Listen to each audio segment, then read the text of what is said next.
All right, so real quick, can you just walk us through what Green Staff Medical does? Like, what does your company do?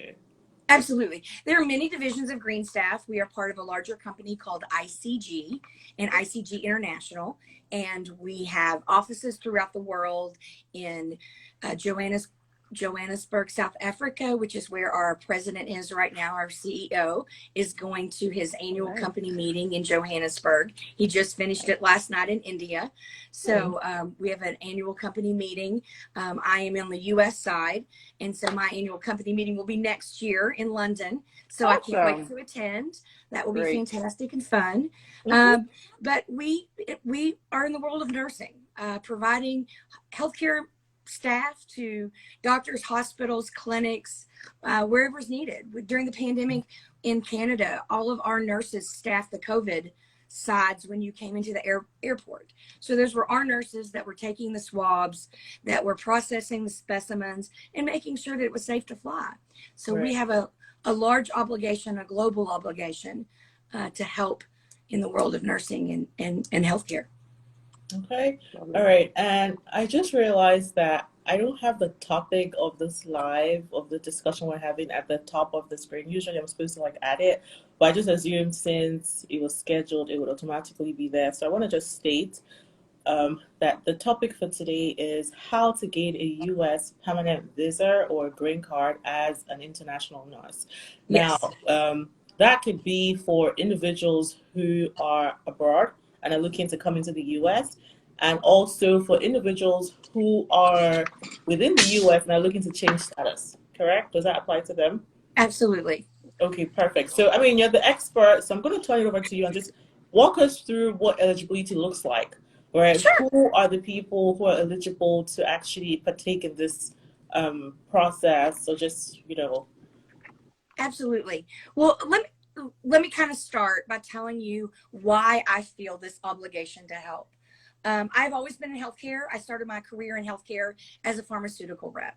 So going to doctors' offices, getting doctors to prescribe my product. And I was approached by my former company and asked if I would be sort of a customer service representative. And I didn't know much else about international recruiting. And I'd done my research and looked at the company and was like, wow, this is really fascinating. Had no idea, and again, pre-pandemic, that this world even existed. So as I developed into my career, I was responsible one day for taking a Nigerian nurse from the airport to her facility, to the hospital that she was going to be. And she had two small children with her.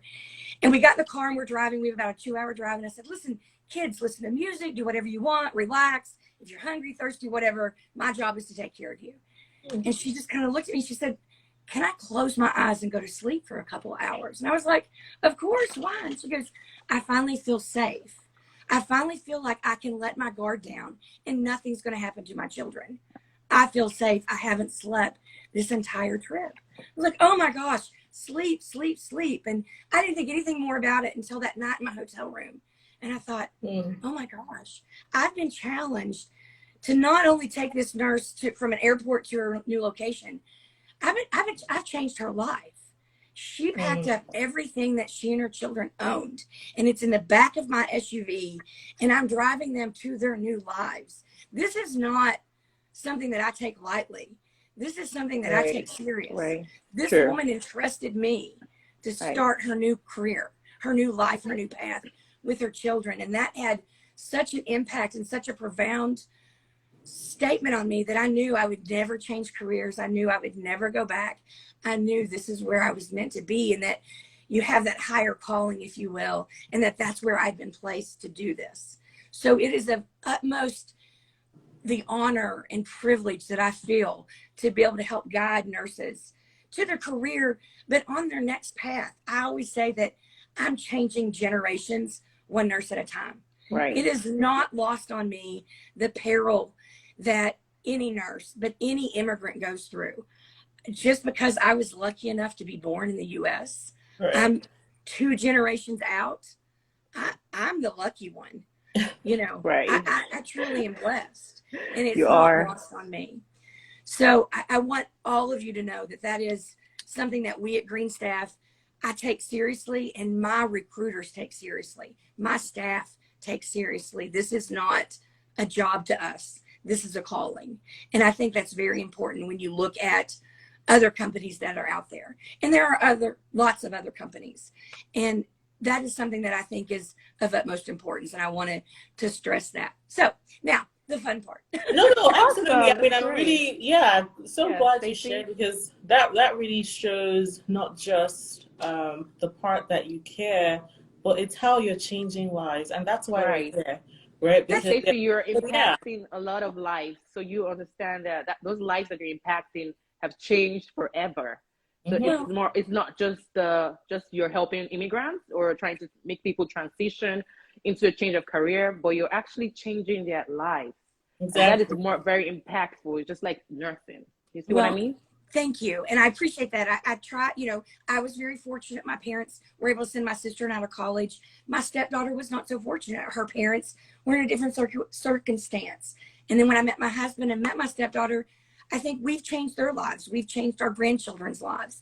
And so that's something that is serious to me. And I couldn't take my job any less seriously Hmm. than I take my grandchildren. I mean, who are the love of my life, by the way, who are 10 Yeah. and 5. Hi, Aiden. Hi, Grayson, if you're watching, because they love their yah-yah. But yeah, I mean, that is very important to me. And thank you for allowing me to express that and allowing me to share that, because I have that passion in my heart for that. And my job is fun. Don't get me wrong. It's stressful, but it is a lot of fun. I love it. And that is It's great to exciting have a to me. job that's fun and loving at the same time. So Yeah, you have to. totally And obviously understand. you guys love nursing, or you wouldn't have gone through this journey, this difficult thing to get where you are. Right. Sure. I mean, You're right. you would have You have to taken have the an easier passion for it. path. Yeah. Right? It's not an easy path. No, it's Okay. not. All Yeah. right. So, No, Stacey, just like walk us through, like, for individuals who are interested, who want to go through this process, sure. what is the eligibility, stands? Like, what boxes do they need to check before they can actually even show interest or say, yes, I'm fit for this process? The biggest thing for us, it depends on where you are in your process. We can take you if you're an EB3, so if you're an immigrant in another country wanting to come to the US as a nurse. If you're a registered nurse in another country, all you need to do is where to start your journey is to take the NCLEX. And Okay. that is it doesn't matter if you were educated in the US, if you were not educated in the US. To work as a nurse in the US, you have to take the NCLEX. There is no way around it. I get calls all the time. Can I take it? No. You have to take the NCLEX. And if you're a nurse who is educated in the US, obviously you can take the NCLEX here in the US. If you are educated outside the US, you cannot come to the US and then take your NCLEX. That is part Mm. of what you will need to migrate and to immigrate to the US. Is you will have to, if you're coming here as a nurse, you will have to take the NCLEX before you can be interviewed and pass your visa screen. That is a requirement. Okay. So, if I'm understanding you correctly, this is for individuals who have gone through some form of nursing education. Okay. Correct. So Correct. you've either gone through nursing school or you're currently a nurse, and you need to sit for the NCLEX, or you might have already taken the NCLEX and then you would be eligible for this process. Correct. Okay. Correct. To be a nurse in the US, regardless of your education status, the NCLEX comes first. Okay. So yeah, and that pretty much, I mean, that makes it simpler. It doesn't matter where you are or what you plan on doing. If you want to be a nurse in the US, you will have to take the NCLEX. So You can take the NCLEX in like different countries. I know You can for take the sure you NCLEX can in take it in all different India, countries. Yes. South Africa. There's a center in India. There's a location in South Africa, and of course, US. But I'm not Yes, sure okay. of the there are other centers countries, but across that the is two world. countries I remember. Yes, So there the are thing centers is, across the world. yeah, so I'm not really very conversant with like the nursing exams, but I know this kind of reminds me of like the GMAT. I know that people who are wanting to come to the US for higher education, maybe like college or a master's, you're required to have a GMAT. But sometimes if you really have a really good like your results or like your GPA is super good, they can waive the GMAT and you're not required to do it. So is there something similar to where like the NCLEX would be waived if individuals like have a good GPA or maybe they have a number of years of experience? No. No, So unfortunately, no, it's impossible. yeah, there is no way around the NCLEX. That Okay. is Right. yeah. So That basically, is Vivian, let me point this out. So the NCLEX is a nursing board exam. So if you cannot put it together with GMAT or GRE, because GRE and GMAT are like standard tests for just a regular exam. So I know in the US, before you can get into a nursing program, you have to take the TEAS exam or the HESI exam.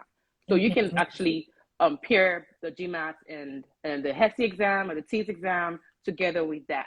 But the NCLEX Okay. is actually the nursing board exam. It gives you a license so that if you're not practicing, you can be held accountable for that error or that medical error or whatever that has gone through your license during the time of your practice.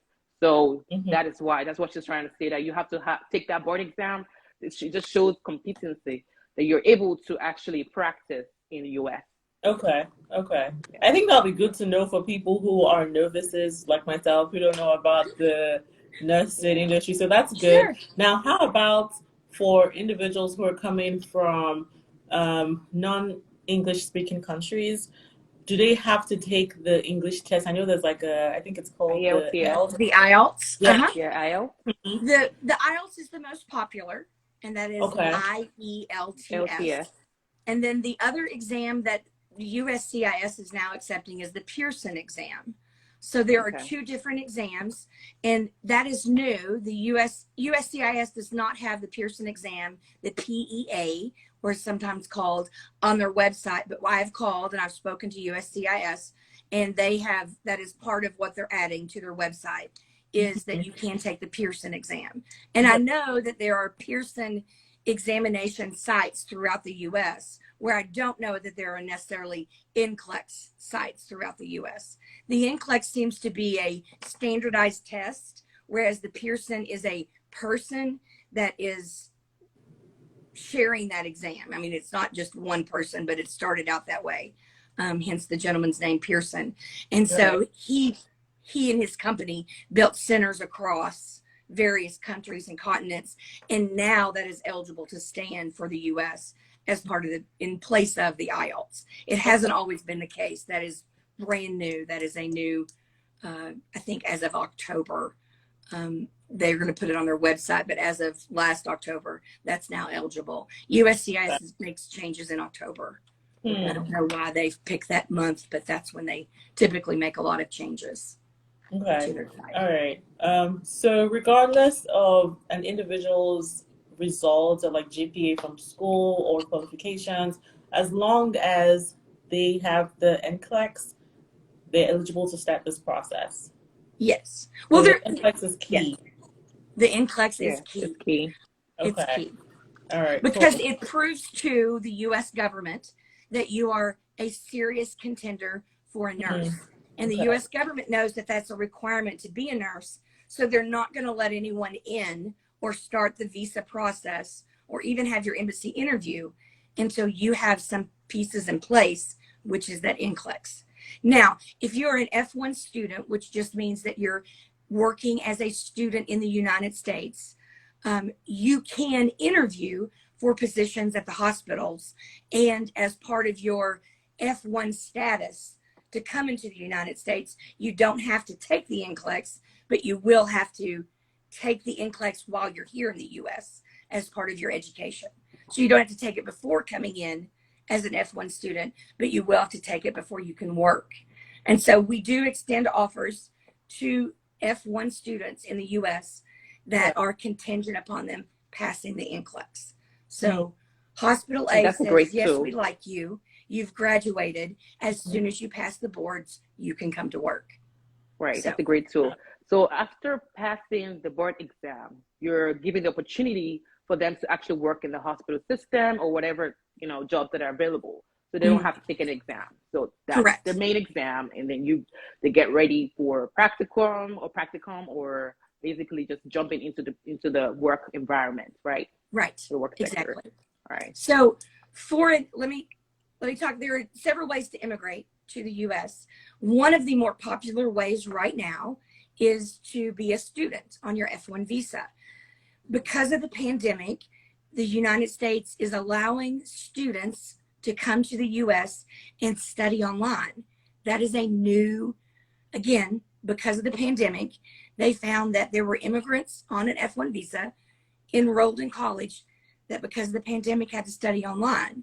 And they felt like that was an advantage to an immigrant and an unfair advantage to an immigrant in the US versus an immigrant overseas. So they made the exception that if you are studying, have been accepted into an online college, you could immigrate to the US on the F1 visa and take your education online.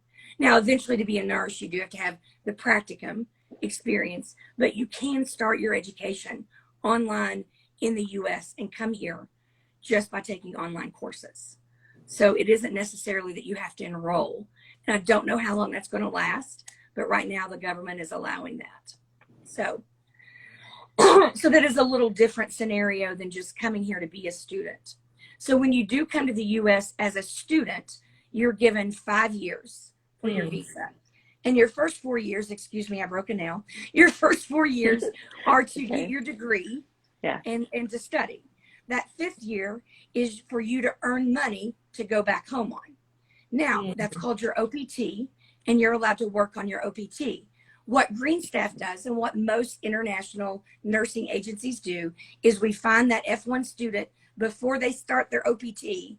We hire them on their OPT, allow them to start work, and we file for an adjustment of status. And so we're filing for your status to say you are moving from an F1 to an EB3, and we intend to file your I-140 and your 485 in order to get your green card. And so we file premium processing concurrently. So it takes about 10 months to get your EAD.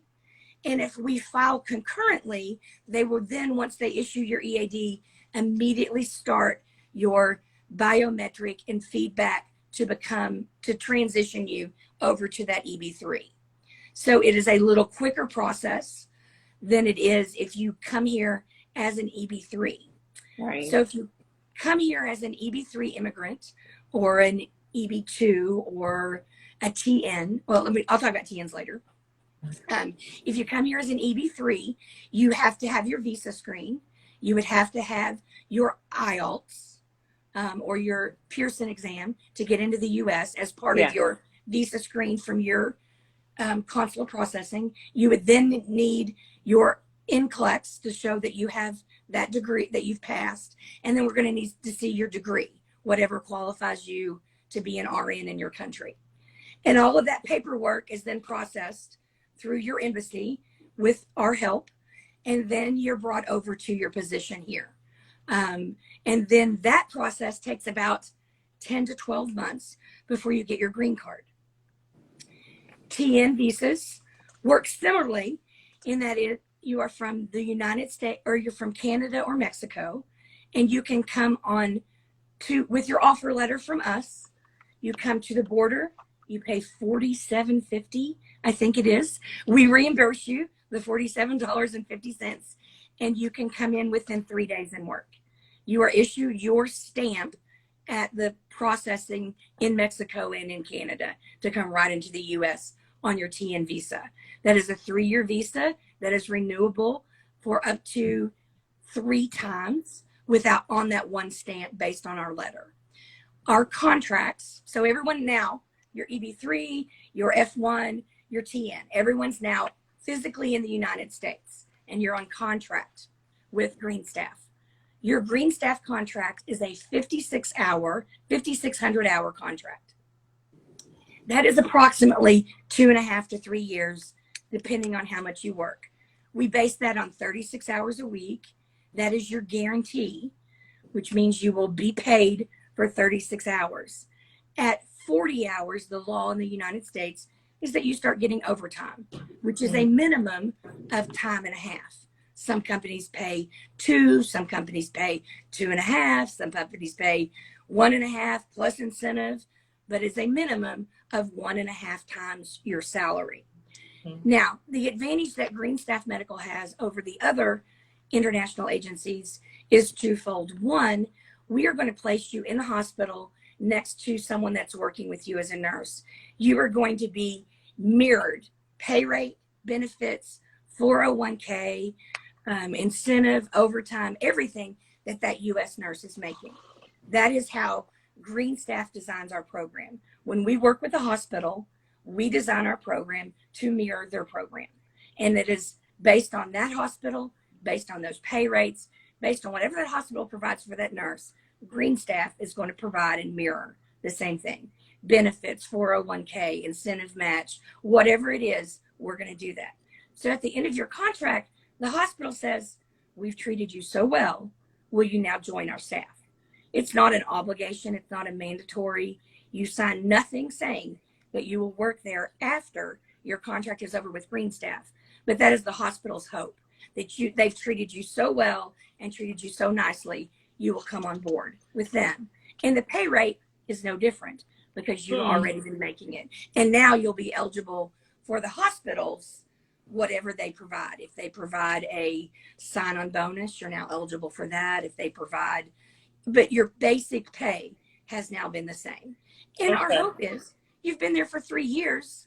You've established yourself, your children are in school, or you've had children, or whatever your case is, you've established yourself. And if that isn't where you want to be long-term, you can move on somewhere else. You can go on somewhere else. That's nice. Yeah, so Stacy, I feel like you just provided a ton of information. Yes. And my head is like a lot of spinning, and I'm taking notes, and I'm like, wow, this is all good information that I didn't know about, and I'm sure a lot of people don't know about this as well. So I want us to do a little recap of just all the things you just provided. So, all right, so let's start with the individuals who are currently in the U.S. on the F1 student visa, all right? So the visa is for 5 years. The 4 years is for education, and the 5th year is the OPT. The goal is that before the OPT starts, they reach out to Green Staff and start this process, and you guys hire them as, you know, during the OPT. So as opposed to them going to look for a regular, another company, they come through Green Staff. Okay, perfect. And then Green Staff. And we have hospitals across the U.S. We have right. Okay. So you would place them in a hospital, and then across the U.S. Staff, could be anywhere. Right, across the U.S. And then Green Staff would file for their change of status. So from F1 to the EB3. EB3. The which one? EB3. EB3. Okay. All right. EB3, so the EB3, and then what else? I think so. And then the contract with Green Staff is between 2.5 to 3 years. To 3 years, right? Mm-hmm. And the expectation is minimum of 36 hours a week. And then anything over 40 hours would be time and a half. Correct. You got it. You got it. See? Nice. It's not that hard. No. Just wanted to do a recap for individuals who, you know, like this is all new to them. Right. Absolutely. And if you are in the U.S. and on a different visa than an F1 and you're an F2 or you're an asylum, that's a good one. Please work with us. We have an in-house attorney that we can put on the phone with you. You can explain your situation, and we will see if there's any way around it. Right now, I'm so excited that you mentioned F2 visa because I do have a friend of mine that has contacted me and has an F2 visa, and she is actually stuck in the U.S. So this is something. Tell her to call me, get in touch with me, awesome. And we'll see what we can do. That is great. The worst case scenario is we can't help you, but at least you're going to know that. Right. You have the full information. From a legal standpoint. And our immigration attorney, Mark, is phenomenal. He can talk you right down. You know, you get nervous about this process. And I understand this process is nerve-wracking. I can only imagine. And your whole lives depend on this. Well, I can put you in touch with our attorney, and he's just going to tell you how it is. Truthfully, this is where you are. This is your odds. This is what it's going to take. This is how long. This is what we're looking at.